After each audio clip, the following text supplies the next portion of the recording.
If every last support system that you have, every person that you rely on for validation leaves you right now, can you see yourself healing?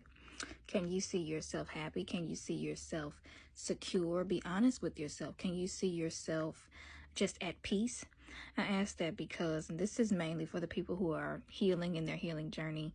Maybe you have BPD or even undiagnosed BPD, and you have that favorite person that you feel like you cannot live without, or that group of people that you feel like are your support system, just your source of life right now. You're living through other people, or you rely on other people so much it feels like if you leave me, I'm nothing. If you leave me, I can't make it. Something happened to me recently, just this year. My birthday was on July 1st, and I turned 20 years old. And I was telling a person at my birthday dinner, who was supposed to be in my life, that I just needed them to not give up on me. I was healing. I was going through a lot. I had just joined a church not too long ago that they attended, and I had so many differences about myself. I couldn't eat in public. I pushed myself to that birthday dinner and told them that I was in a very low emotional place and a very bad mental state. And they told me, I know, but I still showed up. And I thought that they would hear their own voice when things got rough, because I'd already told them where I was in life. I thought they'd hear their voice say, I know, but I still showed up, and I'm going to ride this out with you. But they did not. At that birthday dinner that night, they told me that the Lord had told them to be patient with me, because they had told him never mind when they saw just how complex I was. I was someone, when I went out in public, I couldn't speak to people. I had fear of men, or a fear of men. I had fear just altogether, a fear of conversating with people. Didn't take a lot of pictures around people, because I'm the one who's very quiet until I get comfortable with you. I have to find support somewhere. This person had moments with me where they would get mad as to why I wasn't socializing, and I caught them talking about me one day, and they said to someone, I just told her she needs to get to know people. Well, I didn't know how to just walk up to people and talk to them because of the things that I had gone through.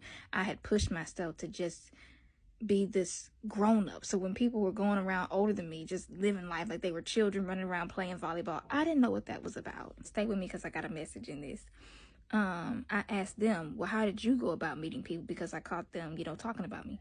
She said, well, my sisters and I caught it. I said, yes, you had support. I am doing this. The 20-year-old woman who is learning what womanhood is, didn't have a childhood. So when I see people who are older than me, grown people, knowing how to just go around playing and talking, and it makes me feel like I'm an alien and I don't fit, because I don't know how to do that. And I was forced into isolation, one. Then I stayed in isolation because I felt like I had been there so long, I had to relearn how to live. Being around people, being out in public, I had so many fears because of the things that had happened to me.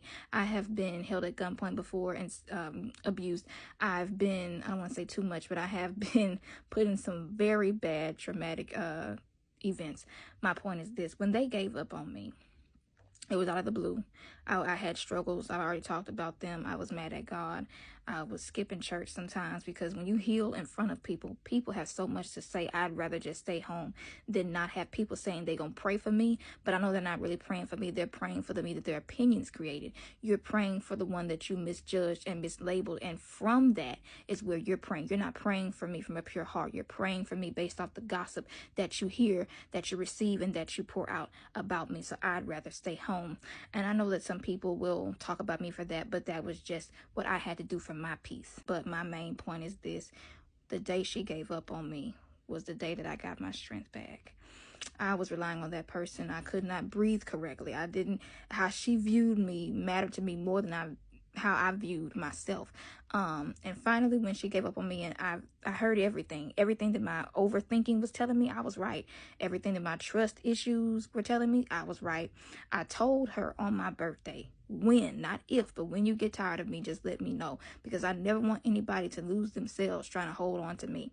All I said was, please just don't give up on me. Her words were, I told God never mind, but he said to be patient, so I will. She said, if I do get tired of you, I'll let you know. But she began to distance herself without communicating. The type of person that I am, sorry for the noise, y'all, the type of person I am is I communicate when I feel distance, when I feel a change or a shift. I want to ask questions. Am I doing something wrong? Is there something I need to change about myself? I try to become her favorite people all in one person so that I would not lose her, and I lost myself. But I say that I got my strength because when everybody else around me looked like they didn't believe in me anymore, that was when I chose to believe in myself. I cried myself to sleep. I did not eat for a few days. Started eating too much a few days after that. Started sleeping too much a few days after that. But I got my power back, my passion back, my strength back. I am now unapologetically me because I am going to believe in me at the end of the day. When people leave and when people walk away, I never want to feel like my whole entire identity is gone. If you are the reason why I believe in myself, that's a problem. I need to believe in myself because of me. If you're the one that is my source of identity, that's a problem. I want to know who I am with or without you, with or without people. And I got my strength back. I still have moments where I cry, try not to cry right now. But as a 20-year-old woman, I'm so happy that it happened now in my younger years than later on down the line. Because I don't rely on relationships anymore. I don't rely on people. It did just happen recently. But I can genuinely say that was the last punch I needed to finally get it in my head. Get over people. Believe in yourself. Don't rely on people. Don't build a house. Don't make a person your home. Because every time that you get left by people, you're going to feel homeless. Don't let that person be your source of identity, because when they leave you, your sense of self dies. Every time. I am learning how to just be me. I'm learning how to push myself, believe in myself when nobody else does, because all I have at the end of the day really is me. So I hope that helps someone.